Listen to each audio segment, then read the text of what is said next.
The dawn of January 5, 1942, was a day of resounding cheer in the streets of Tokyo. The nation's heart swelled with victory. The swift and sweeping Japanese conquest of the Western Pacific in just a few months had stunned the world. Amidst these celebrations, Admiral Isoroku Yamamoto stood apart, aboard the flagship Yamato, his eyes scanning reports that bore the weight of the Pacific's future. It was his duty, and his burden, to prepare the Imperial Combined Fleet for a more grueling phase, the next stage of a war he knew would challenge Japan's very survival. Over the bustle of Tokyo, Yamamoto held a quiet resolve. His study of the Philippines, Malaya, and the other captured territories indicated that within months, Japanese troops would control vast stretches of East Asia. Yet, this rapid expansion brewed conflict within the military command. On one side stood the ardent nationalists, eager to push Japan's dominance even further, reckless in their demand to press on regardless of consequence. Opposing them was Yamamoto and his supporters, wary of opening a war with the Western powers, the United States and Britain, against overwhelming industrial might. More than once, Yamamoto's entourage warned that his presence in Tokyo was perilous. His public opposition to an endless war made him a target. Could he trust his own safety amid the high-stakes politics of the Imperial General Staff? His chief of staff, Admiral Matome Ugaki, later wrote about Yamamoto's need for far-sighted leadership, noting the admiral's repeated warnings that Japan could not afford a protracted conflict with the Western powers. 3 months before the infamous strike on Pearl Harbor, in September 1941, Yamamoto met with Ryoichi Sasakawa, the head of an ultra-nationalist group. Their conversation was frank. Yamamoto predicted that war was inevitable, a product of rash decisions by those hungry for conquest. "Initially, we will have everything our own way," Yamamoto told Sasakawa, "spreading our reach like an octopus across the seas. But this fleeting euphoria will not last." His prediction was chillingly precise. Yamamoto knew the moment for decisive political action would be the fall of Singapore, which would shake the British Empire's grip on India. Only then, he figured, would Britain consider peace. This clarity came from a man who not only led Japan's navy, but had spent years amidst Western powers. He had been Japan's naval attaché in Washington and knew intimately the resolve of both the Americans and the British. The aftermath of Pearl Harbor and rapid Japanese victories seemed to vindicate his strategy. But Yamamoto cautioned that while these triumphs promised glory, they also heralded a looming reckoning. Victory would offer but a brief respite, barely enough time to secure peace. On January 5th, as the world marked Japan's apparent dominance, a shadow loomed over their celebrations. The American battleship fleet, crippled at Pearl Harbor, was but one part of a larger, far more dangerous force, the elusive American aircraft carriers. Meanwhile, the British Empire reeled from losses at Repulse and Prince of Wales, Hong Kong's fall, and rapidly shrinking territories in the Dutch East Indies and the Solomon Islands. Yet, the American carriers remained intact, a constant and potent threat to Japanese advances. Yamamoto's thoughts turned toward the next big move. Singapore had fallen by mid-February, but this alone would not guarantee the peace he sought. His strategic mind weighed options. An attack on the Soviet Union was vetoed by the army, stretched thin in China and Southeast Asia. Other officers proposed bold but risky plans. Strikes in the Indian Ocean to challenge the British Eastern Fleet, even potentially linking with German advances toward Soviet oil fields in the Caucasus. Yet, political and military realities soon narrowed the choices. Japan's Navy advocated for a strike on Australia to sever American forward bases, followed by expansion through New Guinea, New Caledonia, Fiji, and Samoa. Though this was the preferred strategic course for many, Yamamoto deemed the campaign too slow and insufficiently spectacular to secure an early peace. The raw truth of war sparked something darker within Japan, a spirit of vengeance awakened by the shock of Pearl Harbor. As the army pressed for relentless, total warfare, Yamamoto faced the hard reality that even capturing Singapore wouldn't break the Allied will to fight. Months before the outcome of the war would be decided by battles in the skies and seas, Admiral Yamamoto orchestrated plans, the MI plan aiming at Midway, and the AL plan contemplating invasions reaching as far as the North American west coast through Alaska and Hawaii. Gambits to break the enemy early and decisively. Throughout this period, disagreements flourished at the Imperial Navy's highest echelons. Yet, Yamamoto's position, buoyed by his popularity and proven leadership, prevailed despite opposition. The significance of Singapore's fall diminished beside a surprise event that shook Japan to its core, the Doolittle Raid in April 1942. Lieutenant Colonel James Doolittle's audacious B-25 bombing raid on Tokyo, only months after Pearl Harbor, proved the Americans remained undeterred and capable of striking back unexpectedly. This raid shattered Japanese complacency and forced a rapid shift in their strategic calculus. Yamamoto's combined fleet was repositioned southward to prepare offensives aimed at cutting off Allied advances, focusing on protecting gains and consolidating strength in New Guinea and the Solomons. By early 1942, Australian commanders, alongside General Douglas MacArthur, grew increasingly alarmed by the Japanese momentum and began urgent preparations for the defense of New Guinea and Australia itself. As January bled into February 1942, beneath the surface of Japanese confidence stirred growing concerns among the imperial leadership. Admiral Yamamoto had ordered plans be rushed for the next decisive operations. Yet, beyond the mapped territories and strategies, the harsh realities of modern warfare were slowly revealing themselves. The rapid conquests expanded Japan's empire, but stretched its resources, manpower, and logistics in unanticipated ways. Amid this backdrop, the Allied powers were far from defeated. Despite Pearl Harbor's devastation, the United States Navy's aircraft carriers had escaped destruction.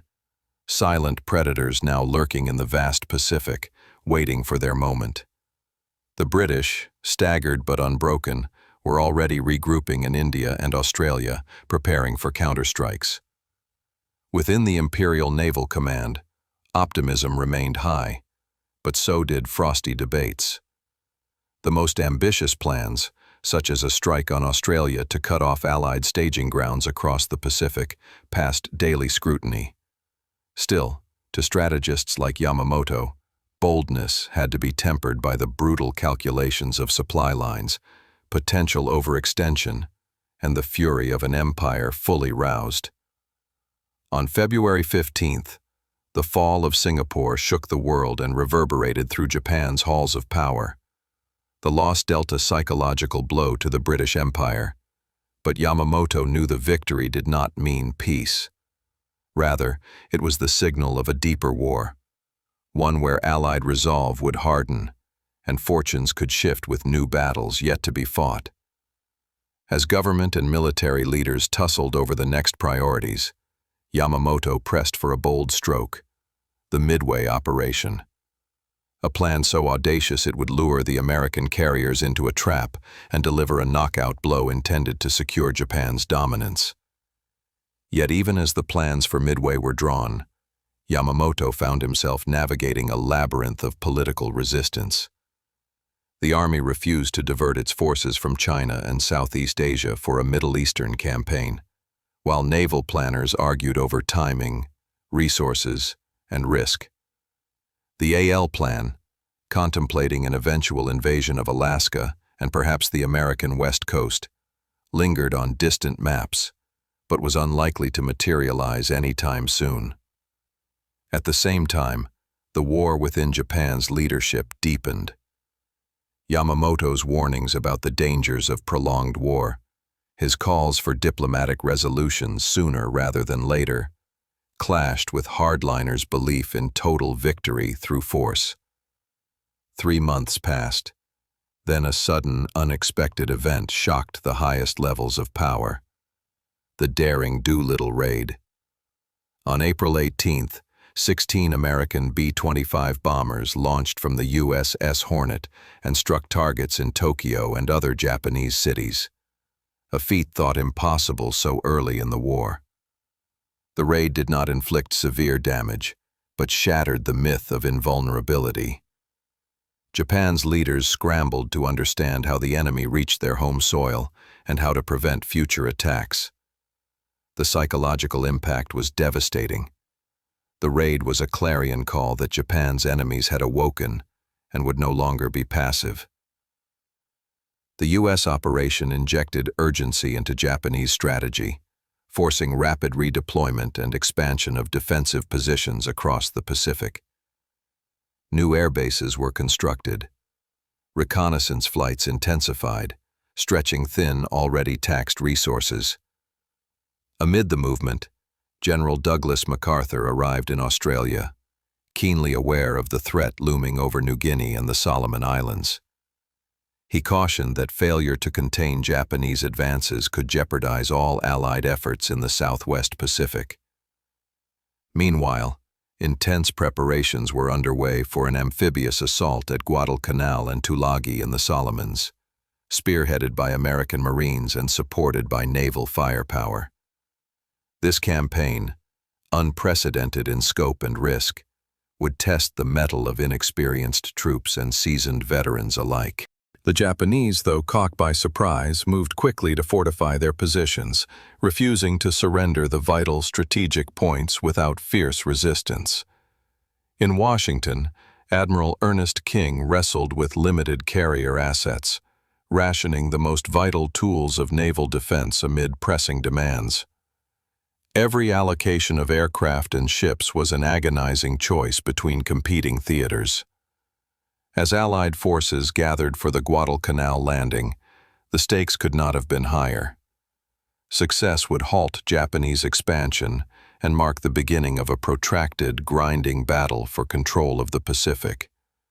Yet, no one could predict the cost in blood, determination, and sacrifice that awaited on those tropical shores. The morning of August 7, 1942, dawned over the South Pacific with a sky both clear and tense, heavy with the weight of destiny.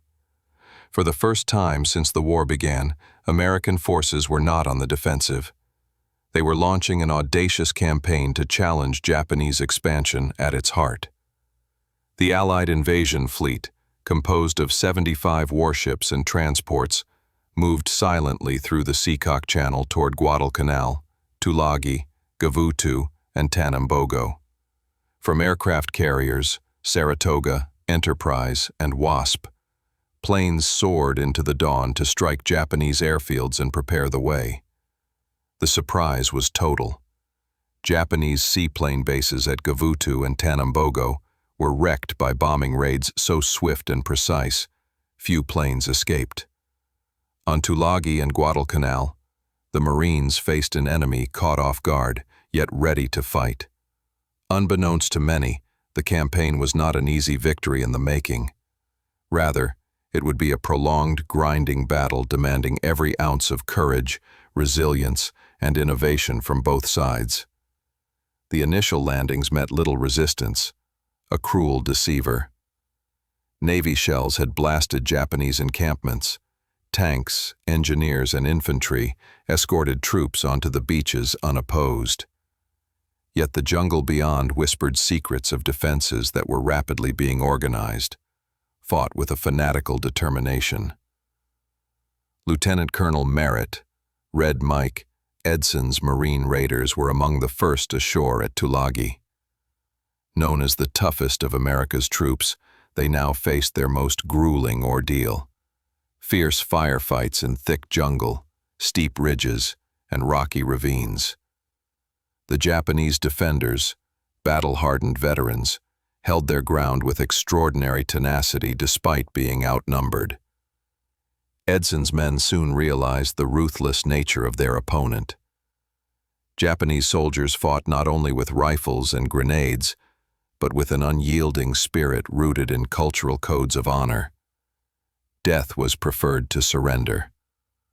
Multiple attempts by Japanese troops to feign surrender only to attack their captors hardened the Marines' resolve and confusion. Over the next days, fierce battles swept over Tulagi's ridges and ravines.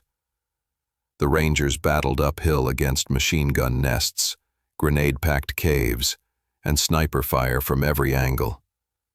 Each inch gained was costly. Marines fell to hailstorms of bullets and close combat.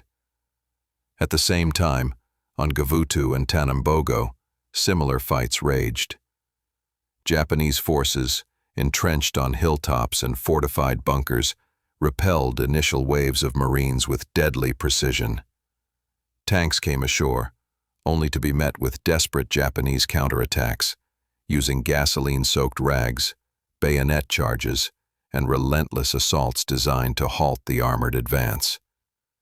Commanders grappled with the complex terrain, unforgiving weather, and the relentless enemy tactics. New strategies were forged: hand grenades into caves, satchel charges to clear bunkers, and creeping infantry advances beneath the cover of fire. The brutal reality of island warfare settled into the minds of every soldier. No position was secure until every machine gun was silenced, every sniper eliminated, every cave cleared. Yet the Marines adapted rapidly, drawing on their training and remarkable resilience. Despite heavy casualties, they pushed forward, knowing that the stakes were unmatched. The very fate of the Pacific theater hinged on their success. Offshore, American naval forces kept relentless watch, their guns raining fire on Japanese reinforcements and supply lines in desperate attempts to strangle the invasion force.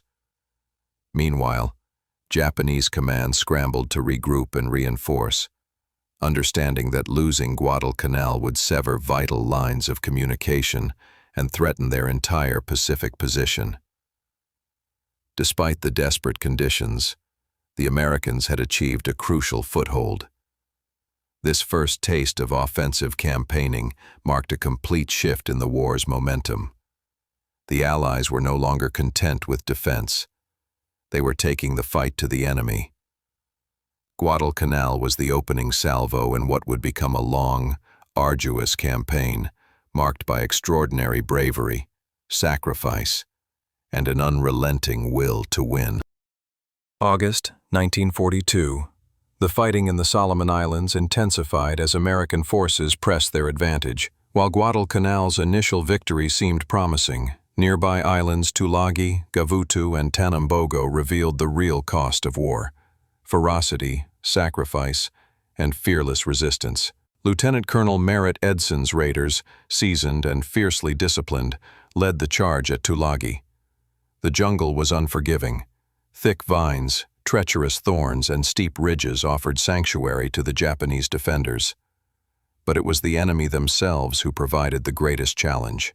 The Japanese soldiers were well entrenched, their defensive positions meticulously constructed to maximize firepower and protect vital points. Machine gun nests commanded the heights, while snipers hid in the dense foliage, employing deadly tactics honed over years of conflict. The defenders struck with ruthless tenacity, engaging in hand-to-hand combat whenever the opportunity arose. Progress was agonizingly slow. Marines had to use flamethrowers, satchel charges, and creeping infantry tactics to clear fortified caves and pillboxes. Casualties mounted with every advance, but surrender remained absent. The enemy's code of honor dictated death over capture. Suicide attacks, last stands, and feigned surrenders that ended in surprise counterattacks became common. On nearby Gavutu and Tanambogo, the situation was equally desperate. These small islands, though modest in size, were strategic assets, home to seaplane bases essential for Japanese reconnaissance and resupply. American troops landed under heavy fire. Tanks, though powerful, faced sabotage by Japanese forces. Gasoline-soaked rags were thrown onto armor, and bayonet charges tore through crews. Defenders fought to the last, turning what should have been quick assaults into brutal sieges. The Americans were forced to adapt rapidly. Each captured defensive point revealed the enemy's ingenuity and ferocity. In one cave, Marines found 17 dead Jap soldiers, evidence of deadly resistance, while saved positions often became death traps for further attacking troops. The psychological war was as harsh as the physical one. Marines encountered the shocking willingness of Japanese troops to die rather than yield, altering the very nature of combat itself. Many Marines struggled to comprehend the mindset driving such desperate sacrifices, but soon learned that the rules of engagement had shifted. Caution and mercy were luxuries the Pacific battlefield would not afford. Naval support was critical, bombarding suspected Japanese positions and intercepting incoming reinforcements. But supply and troop rotations were challenging. Logistics stretched over vast distances, made more difficult by weather and enemy activity. Despite the relentless struggle, Edson's raiders and other Marine units pushed forward, inch by bloody inch, securing ground vital to the Allied strategic posture. Meanwhile, Japanese commanders fought to reinforce and resupply their scattered garrisons, fully aware that failure here would jeopardize their Pacific stronghold. The battle for the Solomons was a crucible, a test of endurance, will, and innovation. As August wore on, the conflict's true nature was revealed. Not just a contest of arms, but a relentless fight for survival under the harshest conditions imaginable. As the fierce battles for Guadalcanal, Tulagi, Gavutu, and Tanambogo unfolded under the harsh Pacific sun, the war expanded beyond the battlefield into a clash of logistics, strategy, and human endurance. On the Allied side, the realities of island warfare hit hard. Supply lines were long and vulnerable, tropical diseases rampant, and the physical toll on troops undeniable. But resolve held strong. Marines, sailors, and airmen adapted quickly to jungle warfare, gaining hard-fought experience day by day. General Douglas MacArthur and Admiral Ernest King coordinated efforts with increasing urgency, aware that Guadalcanal was the critical test of American will. MacArthur, charged with the overall Southwest Pacific Area Command, pushed for expansive campaigns to retake strategic islands and push back Japanese advances. Admiral King focused on nurturing the fragile carrier fleet and naval task forces responsible for supporting these operations. Japanese commanders, far from surrendering, enacted fierce countermeasures. Admiral Yamamoto's combined fleet had shifted southward to strengthen positions and to disrupt Allied efforts in the Solomons and New Guinea. From air bases at Rabaul and the Solomons, waves of Japanese bombers and fighters launched relentless raids against Allied shipping and shore installations. The skies became a crucible where pilot skill clashed with metal might. Air superiority would shift back and forth repeatedly, painting a dangerous chessboard across the Pacific. Japanese intelligence recognized the strategic importance of Guadalcanal, Tulagi, and the surrounding islands. They dispatched fresh troops, expanded fortifications, and coordinated complex supply and reinforcement operations, all under difficult conditions. Despite severe losses in naval assets at Midway and the challenge of American naval air power, Japan was determined to hold its gains by any means necessary. American and Australian forces undertook daily patrols, scouting missions, and raids to interdict enemy supply lines and gather intelligence. This guerrilla-like warfare tested every soldier's nerve, skill, and adaptability. Back at command centers in Washington and Canberra, debates raged over priorities and resources. Carrier availability, air power allocation, and the planning of amphibious assaults required precise timing and coordination. Every decision carried weighty consequences. Failure meant lost lives and opportunities. Success was the stepping stone to victory.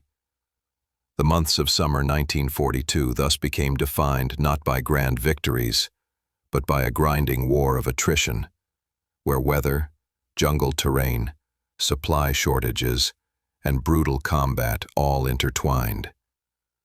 Stories of heroism emerged, small units holding critical hilltops under constant attack, pilots undertaking dangerous sorties against overwhelming odds, medics braving sniper fire to tend to wounded comrades.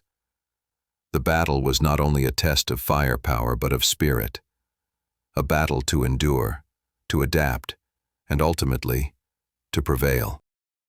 By early 1943, the battle for the Solomon Islands had matured into a grinding conflict of attrition and strategy, a struggle where every inch mattered, and where commanders on both sides faced unrelenting pressure.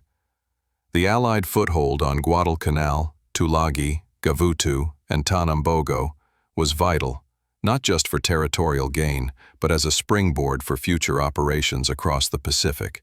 Americans and Australians reinforced their troops with new waves of soldiers, sailors, and pilots, each aware that success here could tip the scales of the Pacific War. Japanese forces, ever resourceful, mounted determined counterattacks.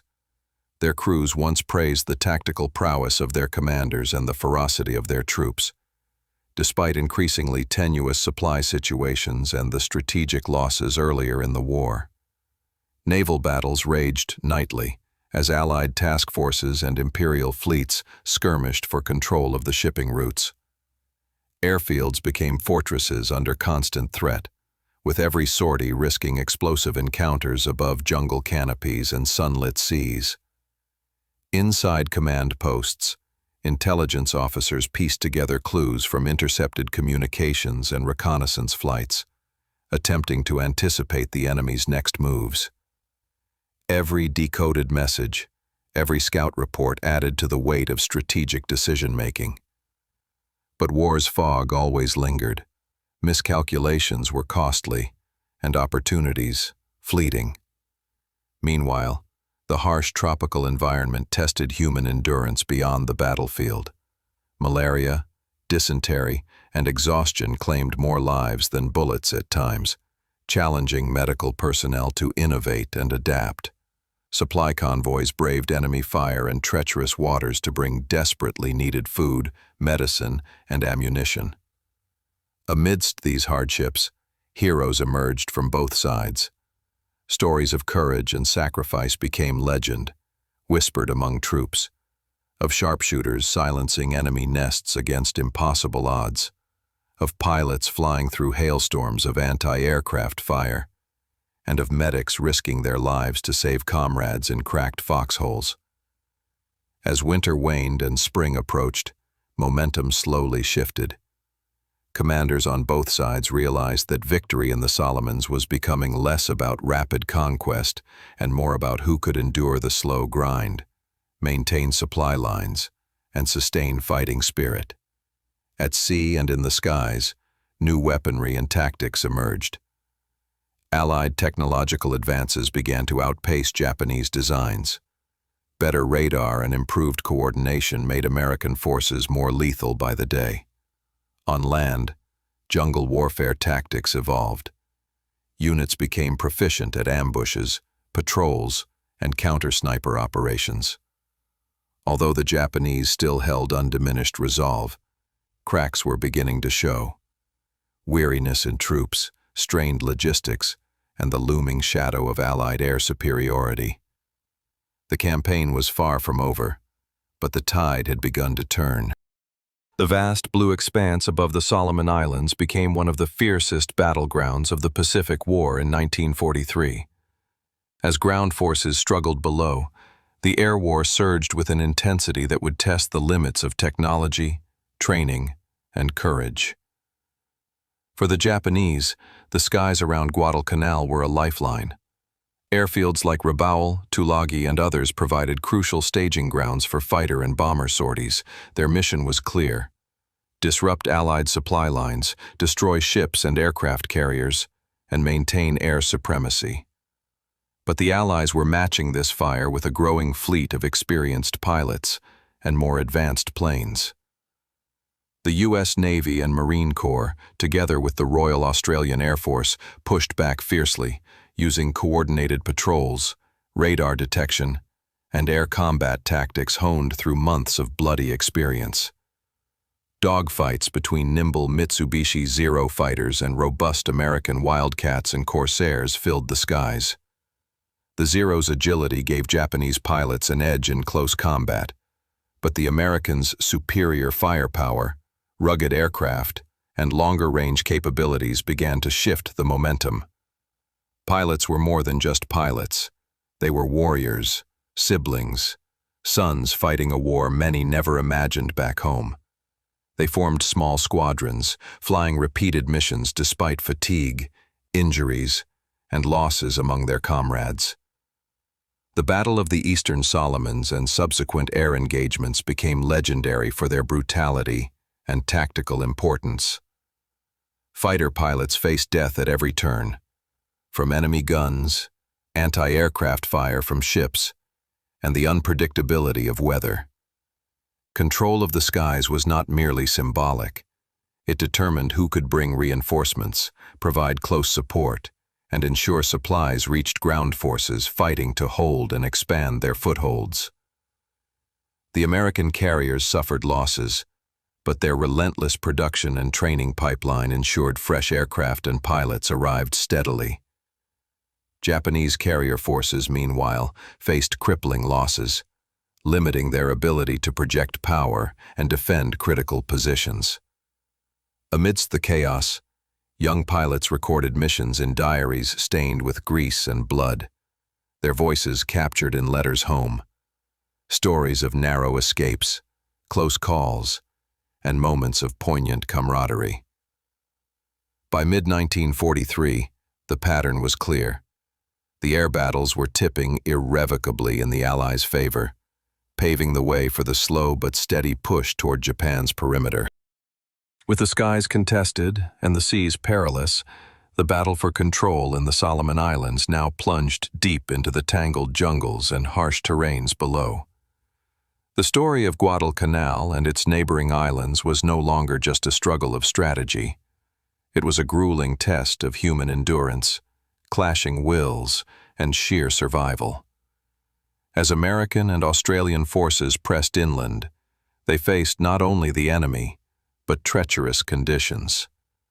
Humidity, disease, and unforgiving landscapes became formidable adversaries in their own right. Soldiers hacked through dense foliage, crossed swollen rivers, and scaled steep ridges, every step a battle against nature as much as the Japanese defenders. The Japanese, skilled in jungle tactics, employed ambushes and sniper nests with deadly effectiveness. They took advantage of the terrain, disappearing into the shadows only to strike suddenly and fade away again. Their use of booby traps and hidden firing positions made every advance perilous. Close-quarters combat became routine. Grenade exchanges, bayonet charges, and desperate firefights in caves and dugouts defined daily life. Marines and soldiers learned to fight in a different way, adapting to the new doctrine of jungle warfare. There was no front line here. The battlefield shifted constantly and unpredictably. Amidst this brutal clash, stories of individual valor and sacrifice shone through. Medics braved enemy fire to save the wounded. Commandos carried vital messages across dangerous terrain. Scouts slipped into enemy territory under cover of darkness. Leadership and morale were put to the ultimate test. Logistics were a nightmare. Supplies had to be brought in by sea and air, often under threat of attack. Food shortages and illnesses sapped strength, imposing a grim reality rarely seen in conventional warfare. However, necessity bred innovation. Techniques such as nighttime patrols, hunter-killer teams, and coordinated artillery support became commonplace. The relentless pressure gradually eroded Japanese defensive capabilities.